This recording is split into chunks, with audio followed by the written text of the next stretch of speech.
Assalamualaikum warahmatullahi wabarakatuh. Tugas UAS mata kuliah studi Quran Hadis.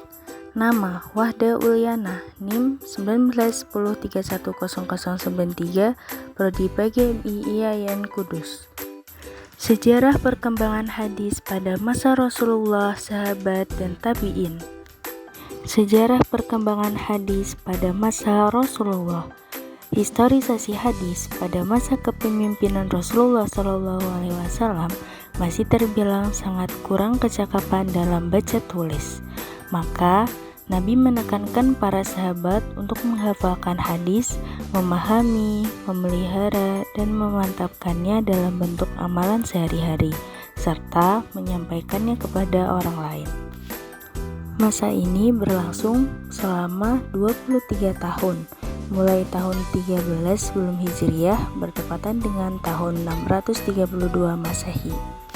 Perkembangan hadis pada masa sahabat. Setelah Rasulullah SAW wafat, para sahabat sebenarnya tidak kesulitan dalam mencari hadis Rasulullah SAW karena masih segar dalam ingatan mereka tentang kebersamaan bersama Rasulullah. Akan tetapi, kekhawatiran para sahabat akan terjadinya kedustaan terhadap Rasulullah SAW membuat mereka sangat berhati-hati dalam menerima hadis walaupun dari kalangan sahabat sendiri. Hal ini dikarenakan sabda Rasulullah SAW yang diriwayatkan oleh Abu Hurairah. Barang siapa berdusta atas namaku dengan sengaja, maka hendaknya dia bersiap-siap mengambil tempat di neraka. Hadis riwayat Muslim.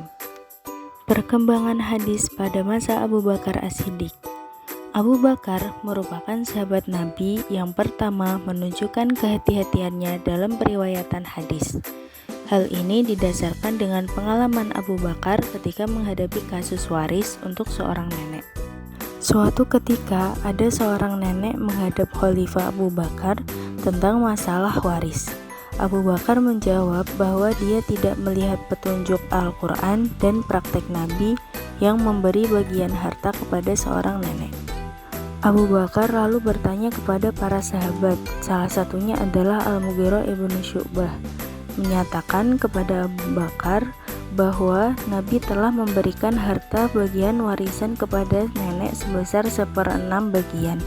Mendengar pernyataan tersebut, Abu Bakar meminta agar Al-Mughirah menghadirkan seorang saksi. Perkembangan hadis pada masa Umar bin Khattab. Umar dikenal sebagai sahabat yang sangat berhati-hati dalam periwayatan hadis. Selain itu, Umar juga menekankan kepada para sahabat agar tidak memperbanyak periwayatan hadis di masyarakat, dengan alasan supaya konsentrasi di masyarakat tidak terpecah dalam membaca dan mendalami Al-Quran.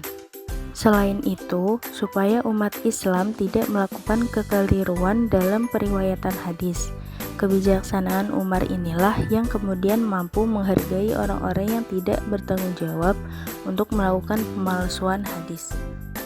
Perkembangan hadis pada masa Utsman bin Affan. Kebijakan Utsman tentang periwayatan hadis tidak jauh berbeda dengan khalifah sebelumnya. Akan tetapi, Utsman tidak setegas Umar bin Khattab. Dalam suatu kesempatan khutbah, Utsman meminta kepada para sahabat agar tidak meriwayatkan hadis yang mereka tidak pernah mendengar pada masa Abu Bakar dan Umar bin Khattab. Pernyataan Utsman ini menunjukkan pengakuan Utsman atas sikap hati-hati kedua khalifah sebelumnya. Sikap hati-hati ini akan dilanjutkan pada masa kekhalifahannya. Perkembangan hadis pada masa Ali bin Abi Thalib. Khalifah Ali bin Abi Thalib tidak jauh berbeda dengan khalifah sebelumnya. Ali bersedia menerima riwayat hadis setelah periwayat hadis yang bersangkutan mengucapkan sumpah bahwa hadis yang disampaikannya benar adanya dan berasal dari Nabi. Hanya kepada periwayat yang dipercayainya lah tidak diminta untuk bersumpah.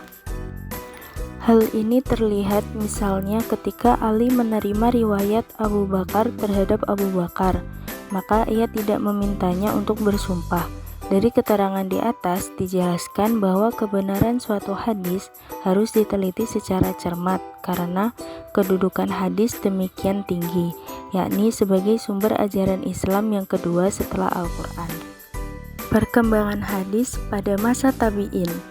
Selain pada masa khalifah, terdapat kalangan para tabi'in yang banyak mengoleksi hadis-hadis Nabi, bahkan dikoleksi dengan mulai disusun dalam sebuah kitab yang beraturan. Sebagaimana para khalifah, para tabi'in juga berhati-hati dalam meriwayatkan hadis. Hanya saja, terdapat perbedaan dalam segi beban yang dihadapi oleh sahabat dan tabi'in, dan tentu saja beban sahabat lebih berat jika dibandingkan dengan tabi'in. Karena pada masa tabi'in, Al-Quran telah dikumpulkan dalam suatu mushaf. Selain itu, pada masa akhir periode Khulafaur Rasyidin, khususnya masa Utsman bin Affan, para sahabat ahli hadis telah menyebar di berbagai negara Islam. Adapun metode yang dilakukan oleh para tabi'in dalam mengoleksi hadis adalah melalui pertemuan-pertemuan atau al-talaqi dengan para sahabat. Selanjutnya mereka mencatat hadis-hadis dari talakinya Sa'id bin al-Musayyab, Hammam bin al-Munabbih, hasil talaki dengan Abu Hurairah dan lain-lain. Sekian, terima kasih. Wassalamualaikum warahmatullahi wabarakatuh.